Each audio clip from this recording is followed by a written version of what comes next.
Good morning, children. I welcome you all to the second part of our lesson. So, let us recollect the previous lesson. In the previous part, we have discussed about the system software. What is a software and how many types of software are there? And in the previous software, we have already discussed about BIOS. So, basically, what is meant by BIOS? BIOS is an input or output system through which we can control all the devices that are connected to a computer system. So today we are going to learn about the operating system, utility programs and all. So let us start.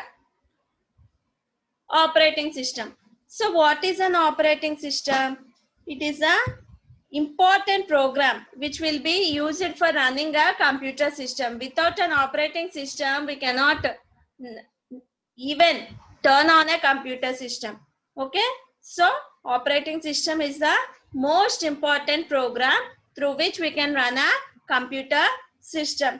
So basically what it does, it acts as an interface between the user and the software. What does an operating system does? It acts as an interface between the user and the other software programs. Okay, next. So what it will be doing, operating system, what it is responsible for? It is responsible for identifying the input. That means whatever data we are giving, okay, through the keyboard, and it is responsible for sending the output through the display screen. Display screen means the monitor. It also keeps the tracks of files and directories on the disks. That means it is responsible for all over the functioning of a computer system. That means taking the input from the keyboard, sending the output to the monitor, and tracking the files and directories on the disk. Okay, and it will also be ensuring that different programs and different users running at the same time do not interfere with each other. That means once if I use the computer system and left any program without closing it, and some other person came and started using the computer system also, then also it won't allow that particular person to stop the process that has been started by myself. Okay, and it is also responsible for the security. Once it is doing the work of checking not to disturb the others process, that itself defines that it ensures the security. Okay, that means it does not allow the unauthorized users to access the computer system. For example, Linux, Unix, Android and all. That means it's all computer systems will be having some passwords and all, so that without using that particular passwords we cannot access any other's computer system. So basically what is an operating system? It is responsible for the overall functioning of a computer system. It acts as an interface between the user and the software programs. Okay, it will be responsible for recognizing the input which is given through the keyboard, and it will be giving the output through the monitor, and it will also maintain the tracks of files and directories that are present on the disk. Okay, it also ensures that different programs and users do not interfere with each other, and ensure the responsibility for security. That means it does not allow unauthorized access to access the computer system. Okay, children. Next one. So these are all the examples. First one is Mac OS, second one is Linux, Windows, iOS, Android and Ubuntu. Okay. Next, these all are called as operating systems. Next one is utility programs. Utility programs means it is used for the functioning of the computer system. Okay, so here are some utility programs. See, antivirus software or virus scanner, disk folder or files management, compression utility software, backup utility, disk defragmenter, encryption or decryption tool. So let us know each of them in detail. Virus scanner. Each and every person know about this virus. So antivirus is a software. Basically, why this particular software is used to remove all the virus and other malware programs from our computer system. So basically, it uses two techniques to secure our computer system. What? First of all, it will be scanning the viruses. So basically, this particular antivirus software will be having some list of virus. Okay.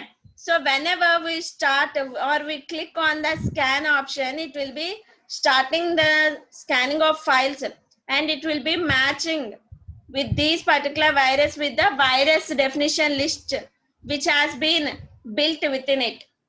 Okay. Once it scans the files, it will be checking those viruses with the viruses which are given by the software.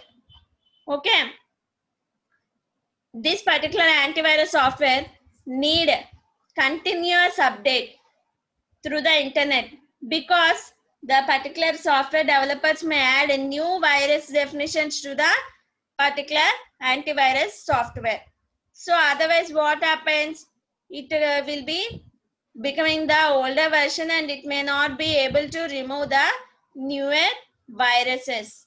Okay, it identifies the suspicious behavior of the computer program. That is why we'll be immediately getting by system to be scanned. Or if I suppose take pen drive, whenever you insert an pen drive, it will be automatically will be getting need to scan the pen drive viruses found. Okay, so first of all, whenever we insert a pen drive or anything, once we click on the scan option, it will be matching the viruses that are present in our system with the viruses that are present in the software. Okay, and it needs a continuous update so that we can even remove the newer viruses also. Okay, children. Next one. So basically some completely used antivirus packages are, you already know, Quickheal, McAfee, Norton, Avast, Bitdefender, Kaspersky. These all are the some software packages. Okay. Next, what does this do? Each and every software will be having some particular process. No, here are some processes. First one is fix.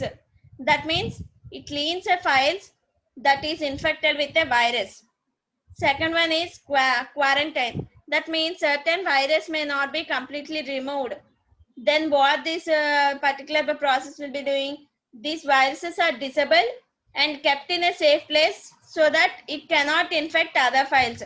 What it will be doing means it cannot be removed completely, but this will be moved to some other place so that it does not infect the other files also that are present in a computer system. Next one, delete. That means if whatever the file it is infected with the virus, it will be deleted so that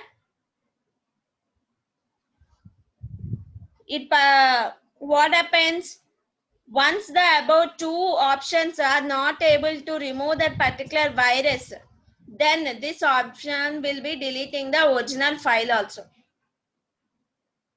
Okay, so when does a software deletes a particular file? When that particular virus is not being able to removed or scanned, then only this particular third option will be used. That means deleting the complete original file. Okay, there are three processes. First one is fix, quarantine, and delete. Okay. Next one, disk folder or files management. That means this particular software is used to manage the files and folders. Management what? Simply nothing but creating, opening, renaming, moving, copying, deleting, or searching files. This is what called as management. Okay. Some other popular utilities are also there. Okay. Those are compression utility software. Compression utility software means what? It will be reducing the storage size of a program file. Okay, what it will be doing? It will be reducing the file size. Next. So once we have reduced the storage size, it will be easy for us to transfer it from one computer to another computer through internet or any other storage devices like pen drive, CD or DVD. Yes or no? Sometimes what happens, there will be a need of sharing the files through the internet, but once the file size is big, we will be not able to transfer it through the internet. So then what we'll be doing, we'll be using this particular compression utility and we'll be reducing the size of the file so that it will be easy for us to transfer the file through the internet. For example, some such softwares are WinZip, WinRAR, PKZip, TurboZip, 7JetZip. These all are such softwares which are available for us in order to reduce the file size. Okay, children. Next one. Backup utility software. Each and in every for every system or any phone will be having this particular option, backup utility. Backup utility means, as we all know, computer is a dependable device. That means we people are accessing it. So there is no guarantee for our data. So it is better to have the backup of the data or programs, whatever we are storing on a computer system at regular intervals. Okay. Why? Once if our system is having any problem or any virus issue or any functioning issue of the computer system, it will be easy for us so that we can take the files from the backup. Okay. So we may not lose our data when the system is damaged. Okay, children. Examples of the such a software are Amanda, Erica Backup, Bacula, Box Backup, etc. Okay, these are the softwares which are used to get the backup utility software. Next one, disk defragmenter. Disk defragmenter means, in this purpose, what happens whenever we'll be saving or rename the file or delete the data from our hard disk, there will be some situations where the information or data, whatever we'll be storing in a computer system, these will be stored in several places, different places. So this particular process is what called as fragmented. Okay, what happens whenever we will be saving a file or delete the data, some information or data will be stored in different places of our hard disk. That particular process is what called as fragmented memory, which means it will be taking long time to read the data wherever it is stored. Okay. Next, this disk defragmenter is such a particular process in which we can recollect all these particular packets of information wherever it is stored easily to the storage locations. That is what called as defragmentation. Simply listen, children. Fragmented memory means nothing but whatever information we will be storing in a computer system, it will be stored in different locations. That particular memory which is stored in different locations will be taking longer time to retrieve the data whenever we require. So that is called as fragmented memory. Okay. And this disk defragmenter is a software which recollects all this particular data which is stored in different locations within no time and will be stored in a particular storage location. That is what called as defragmentation. Okay. Next, encryption or decryption. So basically, I hope you all have seen some detective kind of movies.